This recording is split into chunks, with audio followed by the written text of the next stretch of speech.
जय श्री कृष्णा सभी को। आज एकादशी का दिन है तो हम गीता सार पढ़ेंगे। श्री हरि गीता सार ये पंचरत्न गीता में से लिया हुआ है। स्वामी राम सुखदास जी महाराज जी की जो पुस्तक है पंचरत्न गीता, उसमें पेज नंबर 88 पे गीता सार है, तो आप इसको देख सकते हैं और मैं आपको ये पढ़ के सुनाती हूँ। पहला अध्याय। सांसारिक मोह के कारण ही मनुष्य मैं क्या करूं और क्या नहीं करूं, इस दुविधा में फंसकर कर्तव्यच्युत हो जाता है। अतः मोह या सुखासक्ति के वशीभूत नहीं होना चाहिए। दूसरा अध्याय। शरीर नाशवान है और उसे जानने वाला शरीरी अविनाशी है। इस विवेक को महत्व देना और अपने कर्तव्य का पालन करना, इन दोनों में से किसी भी एक उपाय को काम में लाने से चिंता शोक मिट जाते हैं। पहला या तो विवेक को महत्व देना और या अपने कर्तव्य का पालन करना। एक भी उपाय करने से भी चिंता शोक मिट जाते हैं। तीसरा अध्याय। निष्काम भावपूर्वक केवल दूसरों के हित के लिए अपने कर्तव्य का तत्परता से पालन करने मात्र से कल्याण हो जाता है। बिना कामना के दूसरों के लिए कार्य करना। चौथा अध्याय। कर्म बंधन से छूटने के 2 उपाय हैं। कर्मों के तत्व को जानकर निस्वार्थ भाव से कर्म करना और तत्व ज्ञान का अनुभव करना। 5वां अध्याय। मनुष्य को अनुकूल प्रतिकूल परिस्थितियों के आने पर सुखी दुखी नहीं होना चाहिए।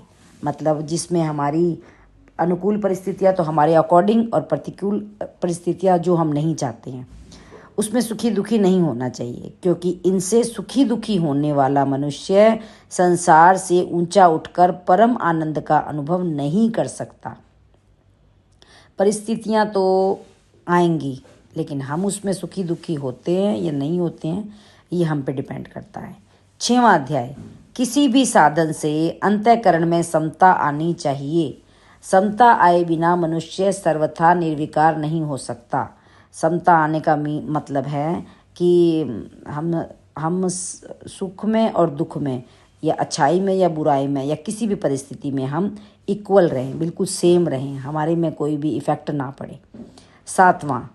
सब कुछ भगवान ही है, ऐसा स्वीकार कर लेना सर्वश्रेष्ठ साधन है। 8वां अध्याय। जो 7वां अध्याय है उसमें वासुदेव सर्वम का भाव देकर ये बात कही गई है कि सब कुछ भगवान ही है। 8वां अध्याय। अंतकालीन चिंतन के अनुसार ही जीव की गति होती है। अतः मनुष्य को हरदम भगवान का स्मरण करते हुए अपने कर्तव्य का पालन करना चाहिए, जिससे अंतकाल में भगवान की स्मृति बनी रहे।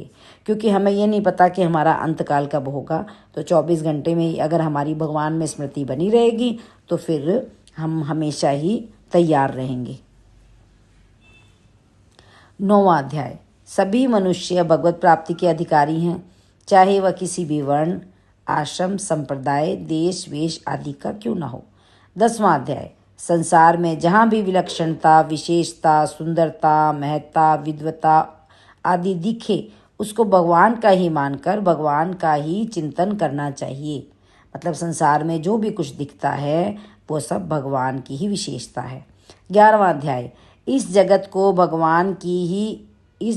भगवान का ही स्वरूप मानकर प्रत्येक मनुष्य भगवान के विराट रूप के दर्शन कर सकता है। 12वां अध्याय।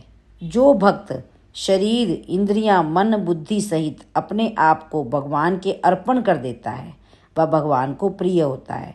मतलब जो भी हमारे मन बुद्धि में आता है वो सब, इसका मतलब भगवान में ही आता है, क्योंकि हमने मन, बुद्धि, इंद्रियां, शरीर सब कुछ हमने भगवान के अर्पण कर दिया। तो जो कुछ भी हमारे मन बुद्धि में आता है ये मान के चले कि वह भगवान में ही आता है।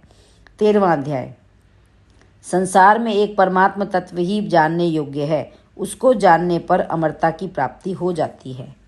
14वां अध्याय। संसार बंधन से छूटने के लिए सत्व, रज और तम, इन तीनों गुणों से अतीत होना जरूरी है। अनन्य भक्ति से मनुष्य इन तीनों गुणों से अतीत हो जाता है।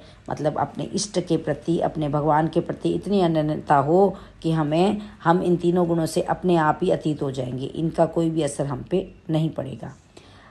15वां अध्याय। इस संसार का मूल आधार और अत्यंत श्रेष्ठ परम पुरुष एक परमात्मा ही है, ऐसा मानकर अनन्य भाव से उसका भजन करना चाहिए। 16वां अध्याय। दुर्गुण दुराचारों से ही मनुष्य 84 लाख योनियों एवं नरकों में जाता है और दुख पाता है। अतः जन्म मरण के चक्र से छूटने के लिए दुर्गुण दुराचारों का त्याग करना आवश्यक है।